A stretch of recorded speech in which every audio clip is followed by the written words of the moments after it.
could have given up, but you didn't.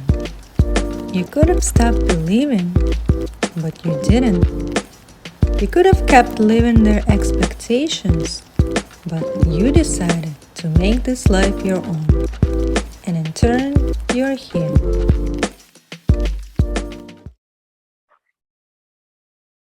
Hello, everyone. Today we're going to have a conversation with Chris Loupos, who is a well-known editorial and advertising photographer based in LA, but he also works in New York City and Philadelphia areas. Hello, Chris. Thank you for joining us today. And thanks for having me. How are you? Good. How are you? Good. All right. So let's start by talking about your personal journey of becoming the person you are today. What led you to discover your true passion in life? Yeah, it was kind of a journey for me. So when I was growing up, I always wanted to be a movie director. I just always thought it would be cool to like make movies and short and films and stuff. And so I moved to New York City in my early 20s, did a couple of shorts and worked on a couple of movies. And I didn't love the editing process. Like I liked shooting it, but when it came to doing the post-production, it wasn't for me. It was like, not that it was too much work, because I'm not against the work that you have to do creative stuff. It was just, I don't know. I just didn't have the love for the post-production. So I was doing a video for a friend of mine that was in a band in Maryland, probably in 2009, I think it was. And that's when I first started to have an interest in photography, but I had never shot anything before, ever. Never shot stills before. I had done plenty of video work, but I'd never done stills. And there was a girl on stage. I was filming their show. And there was a girl on stage with a DSLR, like a camera. And I was like, oh, I've always wanted to shoot stills, but I never have. Can we just switch for one song and I'll use your camera and you can use mine? And she's like, sure. And I shot 5 images and I was like, oh, I got to get one of these. So then I don't know, 2 weeks later or something, I bought a used camera off a friend and I just started shooting anything I could, friends, whatever, It was mostly actually band stuff at first, because one of my close friends was in a band. So I was doing a lot of stuff, shooting their shows. And then I started getting hired to do weddings and stuff, but that wasn't really for me. But I learned that over doing it instead of just, I always tell young photographers that ever ask me for advice and stuff, I always tell them when they start out to shoot everything, because it'll kind of tell you what you don't want to do more than what you do want to do. Right. And then you'll eventually kind of go in the way of stuff that you love to do. So that's what it did with me. I was shooting band stuff. I shot a little bit of wedding stuff. And not that I didn't like doing weddings, not because I hated the subject matter and stuff. It was just, I felt bad that I didn't love it. And I kind of felt bad taking people's money for doing a job that I wasn't gung-ho about, I didn't think the work was bad. I didn't think I was doing a bad job per se, but it kind of it wasn't a passion for me. And I always wanted to chase my passions before I chased money in terms of my career, because I want to do stuff that I love to do. And so it wasn't as much as I hated the work or that the work was bad, because I don't think it was, but it was more I just wanted to do what I wanted to do if I could, So that's kind of the avenue I took. Okay, so what strikes you the most about photography? What gives you the most excitement in the process? It's definitely people. I'm a people person. I like, working with people. I bartended for a long time before I became more successful doing photography. And I always caught myself asking people what they did for a living and stuff like that. And other people would always make comments oh, why do you always ask people that and stuff? And I'm like, it's not, I think people always thought it was a money thing, and it was never a money thing for me. I'm not really that money oriented. I need to be more business savvy, honestly. I could use that more a little bit in my life. But no, I just always found it so interesting how people got to do what they do for a living. You know what I mean? I knew one guy that made bus parts for a company, and he had a patent and was the only guy in the country that made this particular part. So anytime people made a bust, they had to go to him. And I was just like, how do you do that? How do you get into that? So that was always, and still is, the most like interesting thing for me. Like now I shoot more celebrity work. So like that stuff is, you kind of like know going into those shoots, like how they got into it, because I always try to do a little research before I shoot somebody. But when I started in New York, I was doing a lot of corporate stuff, and I was doing a lot of business stuff for this magazine Ad Week. They were sending me a ton of jobs that were all like, CEOs and like CFOs and stuff like that. So that was more like, the same thing. Like I didn't know anything about what they do. Like I don't know anything about the business world.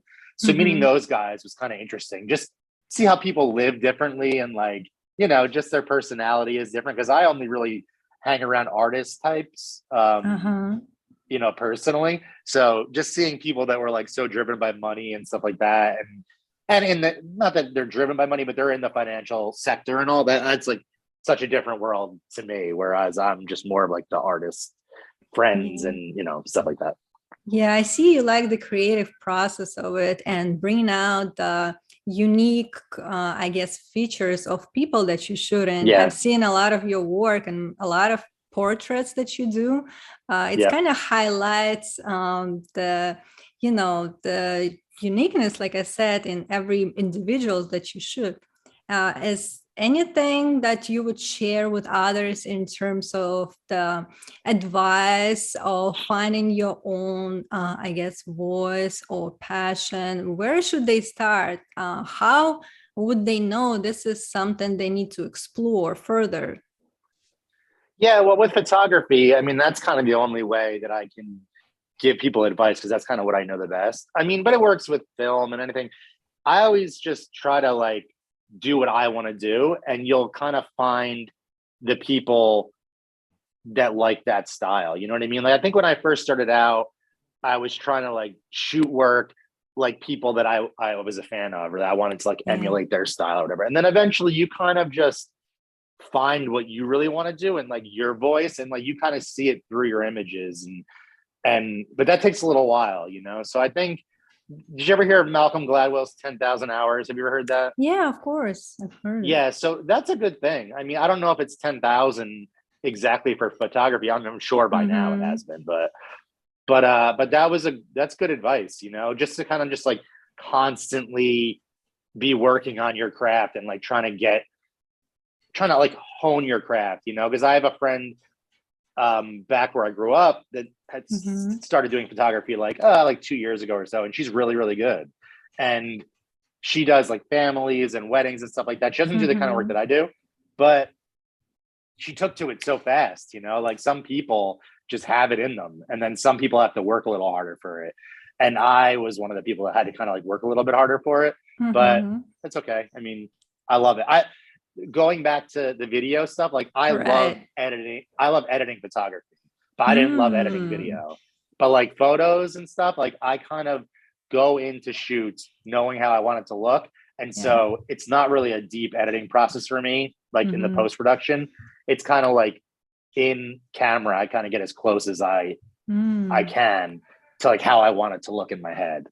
But anything creative, I think like you just have to, the best advice is to do like what you want to do, or see what, like show what you want to see in the world, as opposed to like what you're seeing from other people, because you'll always be most authentic that way, and like you'll make your best work. And if people don't, come to it right away, you just got to keep pushing, because they eventually will. Like that's like that. There's always that term, like find your tribe, right? And I'm not really that kind of person, but it is true. There is some merit to it. Like you will eventually find people that dig what you do. There's plenty of people out there, and with photography too, people are always like, oh, how do you find jobs? Blah, blah, blah. There's like so many jobs.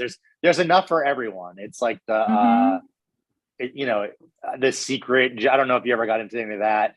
I read it like, 10 years ago, and I don't believe all of it, but there is some of it where like, if you practice gratitude, I think that does work. Yes. And I think if you kind of put out into the universe like what you're trying to get, I think that does come back to you a lot of times. So I don't think all of it is true. I think some of it's a little hokey, but I do practice some of it, and I think it does work. So it's, it's like, you don't have to, anything you read or like you hear from someone, you don't have Mm-hmm. to take it 100% all the time, but sometimes just take what fits for you, and then build that into your life. So I think that But is important. yes, it is important. And something that you just mentioned, you being authentic and being genuine in your intentions and like finding your unique style, applying it with the skills that you have, and eventually you will find people who appreciate you as a creator, whatever that could be. For you, that's a photography. And you found your style along the way. You tried different ways, right? And something didn't Definitely. work, something you didn't like. And actually, it gives you, you need to see what you don't want in life sometimes to understand what you do want, or For sure. what you expecting to get. So with people trying to like finding themselves, I think it's important to listen to what really like something that excites you. Sometimes it could feel a little bit scary if it's unknown territory, I would say, if you've never been there before. But as long as you know, like, you can apply your skills and see how it's gonna eventually emerge from your effort and time that you put in. I think it's important to stick with what you like and be there for a long haul, like knowing that it will take some time to pick up, to find people in your tribe, and eventually it will work out. So to kind of like having that in mind, I think it's important for also like other people to see how you stand out in your career as well. Uh, is there any like lessons that you learn along the way, and maybe something that you feel made you stronger and kind of shaped you in the best version of who you are? Yeah, well, actually, when you were talking, something popped into my head. That Mm-hmm. so, man, I'm 42 now. So literally 20 years ago, Mm-hmm. a friend and I were going to move to LA originally. That's where I live now, but we're just looking. We were out here looking for places, and we met one of our friends out here, and he said something to us, and at the time, it sounded like so blasphemous, right? I wasn't Mm-hmm. doing photography then, but it still makes sense. Like he was like, if you come out here and you don't have any success for 10 years, would Mm-hmm. you still do it? And at the time we were like unsure, right? And now it's like, yeah, I would, because it doesn't always come. I mean, like, people, even when photographers like blow up, Mm-hmm. people are always like, oh, they came out of nowhere. It's like, no, if you look, these people have always been shooting for like 10, 15 years. Like, it's not like nothing happens overnight. People think it Right. does, but it's the same with actors and stuff. They get into a movie or something, and then all of a sudden they're this big star. And it does happen. It does happen with young people. Like, sometimes people just pop, you Yeah. know. But for the most part, people are like John Hamm. You know who John Hamm is, right? Mm-hmm. Yeah, like that guy was toiling around for years and years and years before he got Mad Men. Like, he was Yes. he was like a working actor, but no one knew who he was. He wasn't doing anything big. He was, Wow. a waiter or a bartender. So I forget what he was doing, but yeah, I mean, sometimes it just takes a long time. And me personally, like, I'm never going to give up. I'm just going to keep doing it. Yeah. But it's hard for people. A lot of people want to have kids, or they want to get married, or they want to have like a house, and like, you have to kind of have your priorities. You can have those things as an artist, but it's a little harder. So it's Yeah. like, you kind of have to like understand what you're getting into when you're traveling this life, because it is hard, Mm-hmm. and you have to do some things that maybe you don't always want to do to keep the lights on, right?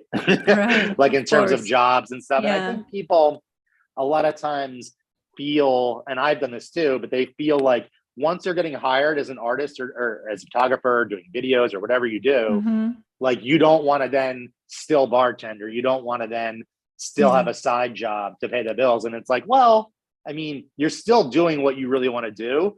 It just, Mm-hmm. sometimes it takes a little longer to only do that. And I Yeah. think people feel bad about themselves if they have to do these other jobs, and you can't, because no one's keeping score but you. Like, you think, oh, everyone's thinking like, oh, this guy has to do this job and then he does the other stuff on the side. And it's like, sometimes it takes a while to make money as an artist, it doesn't happen overnight. It's not always easy. And some people it is easy for, but like for the majority of people, it takes a long time to like build that client base or build, a reputation or whatever, to get these referrals, to get people want to hire you for things. So it's not always like overnight. And I think people have to sometimes know that going in, that it's going to be harder than they think, but it's worth it if you stick with it. Like, I love my job, like legitimately. I say it all the time. I do talks like this with like potential clients and stuff. And because that's part of the gig, like you have to constantly be like cold emailing people, and then you'll do little meetings with them. And I tell every person that I meet, like, I legitimately love my job. Like, I am one of the few people that I know that is like begging to work more. Right. Oh, wow. And most people are like, oh, like, I hate work. Well, I'm like, I love work. Like, I want to work every day. Yeah, I feel like when you come to the place where you work is no longer a job for you, but just your lifestyle. This is just who you are, and it's part of you. It's like extension of who you are, pretty much. And you don't treat it as a job. Like, it's not the same. And that's where you feel mostly, appreciated, fulfilled, satisfied. And that's where everybody wants to be. And I feel like a lot of times people getting, stuck in the jobs or careers probably they don't like, or found out that it's not for them. Perhaps it started as I don't know, maybe some kind of like family advice to go into this type of profession. And in the end, this is not what they wanted to do. But it's okay to change at any moment of time. You can decide today, okay, I want to try something else on the side. You can start making it as your side hobby, right? And don't be afraid, but it's going to take some time, like you said, to build that client base, to build your reputation, to put into work, like to showcase what you can do, right? And but that first step of kind of like, first, like being honest with yourself. How do you feel? Do you feel satisfied? Yes, then you can continue doing what you're doing. If not, perhaps you have to change what you're doing to get something else, different results. So that's what, important for other people to hear, is not to be afraid to kind of like explore other avenues out there, especially what you're good at, what your skills are, right? What if you applied in other direction and find yourself something that you will be happy about? And like you said, it's no longer a job for you. It's just you're enjoying your life every single day, doing what you love, and that's just a dream. Yeah, I mean, I don't want to paint it like everything is there's no work behind it. There is a lot of work behind it, but yeah, but you're right. I mean, anytime so as a photographer, like the most of your job is spent like emailing and having meetings and editing, right? Like the actual shoot part is only probably like 10 or 20%. But yeah, I mean, ultimately, this is what I want to be doing. So yeah, you're right. It's not that it's not work. It is work, right? It is work, but it's the end, like the means to the end is worth it in the end, if that makes any sense. Like, ultimately, like what I want to do, I'm doing. And there's, like you were saying, like there are so few people that get to actually say that, and that there's nothing like better than that to me, but also there's other people, people have different, not even priorities. People have different situations in their life. If something happens and you need money for something and it's hard to make it as an artist, then like sometimes you have to put it on hold for a while. But what I always tell people is, you only live once, as far as we know, right? Right. And then, so if you want to do something, try, even if it's on the side, like you never know. And especially with the internet and like, Instagram and even TikTok now, people are making like so much money dancing in the room, being idiots on the internet. And it's like, that's not for me, but like, if that's what you want to do, if you want to do like internet comedy, that's a thing now, which it never was before. So there's so many opportunities for people to do things that they want to do. Even like if you're a photographer, right? Like it doesn't have to be your full-time job. You can still have an Instagram account and show off your work. And then maybe you get hired for stuff and maybe it becomes your full-time job. You never know. There are people that I'm friends with that aren't photographers that take iPhone photos and they're just incredible. And you're just like, okay, like why don't you do this?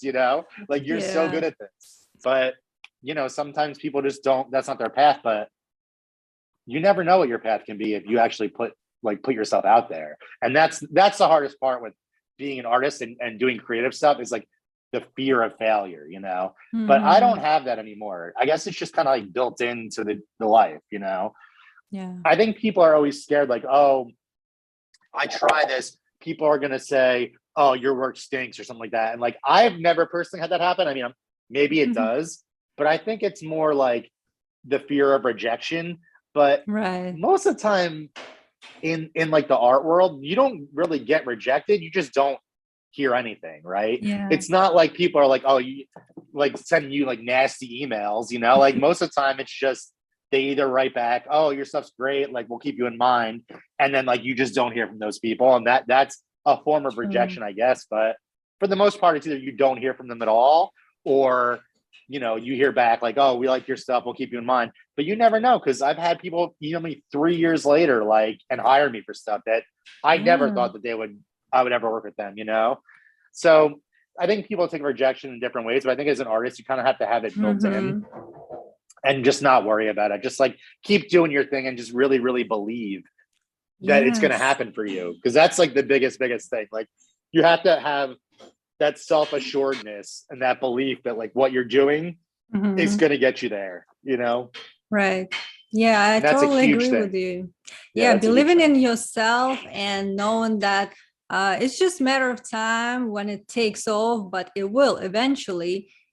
Don't focus on other people's rejections, because this is not about you, really, not about what you're gonna offer to people. It's just maybe it's not the right time, not the right person. You never know what's happening, but you can't always take it personally. You have to kind of like be immune to you can never take it personally. That's the thing, know. honestly. Like you can't take anything personally, because it's not like you never know. People they could like your stuff and they're just looking for something else. It's the same, it's almost like dating, right? It's like you can't take this stuff personally, even though it is the most personal thing, right? Like you're like, this is my work, this is like this is what I'm putting out there. If you don't like this, but it doesn't mean they don't like it. Maybe they're just looking for something else at that time, Right. So it could be different reasons. It's not about you at all. Exactly. And there are people out there that will like it. So that's the thing. That's what you have to always know deep down is that there's going to be this is going to be for someone, right? It always will be, because there always will be people like what you do, there are people out there looking specifically for what you do, and you don't know about it. How would you know? Like, how would you find them if you're sitting in your apartment not doing anything, right? You have to get yourself out there, show your work, show what you can do, so people can find you, and then it will keep rolling. So we have to always be kind of like our own cheerleaders and telling ourselves that, we can do anything if we put our mind into that direction. So it's just up to us, pretty much. The thing is, you have to stay there, right? You have to stay in that mental space, because it's a hard journey to do creative stuff for a living. Like it's not, in other words, like at normal jobs, you get hired, right? And then like every year they have like this little thing where like, oh, you're gonna get a raise, you're gonna get promoted or whatever. And then like it's always like this linear, like going up, right? It's always like linear, like, oh, okay, you're an associate, and then you're a vice president or whatever the lines are, right? You're a manager, then you're a president, vice president, all that stuff. Like it doesn't work like that with arts. Like you kind of some years you'll have like a ridiculous year, and then sometimes you'll like be back down. And then I had years like going straight up for 5 or 6 years in a row, and it was like really exciting, And then the Yes. pandemic happened, and now it's kind of like back to, up and down. So it's Right. it's always going to be a journey for an artist. It's always going to be hard, but it's worth it if you really stick to it. And like we said the whole time during this talk, like if you really believe in what you do, keep Mm-hmm. going for it. It will work out for you. It's just you have to be ready for the highs and the lows, right? You can never get too high or too low. You kind of have to Yes. always have to have that belief in yourself that what you're doing is the right thing, and like kind of just keep pushing. Right. Yeah. Thank you very much for sharing your thoughts today. And Yeah, of course. I'm looking forward to seeing more of your work, and perhaps you can come here to New York City as well. Yeah, I'll And be for back in New those York. who would like to contact you, I will put your information in the description of the episode. Cool. And Thank you. thank you very much. Enjoy the rest of your day. You too. Take care. All right. Bye. I hope you enjoyed this episode, and if you did, hit the subscribe button and share it with others. Stay tuned.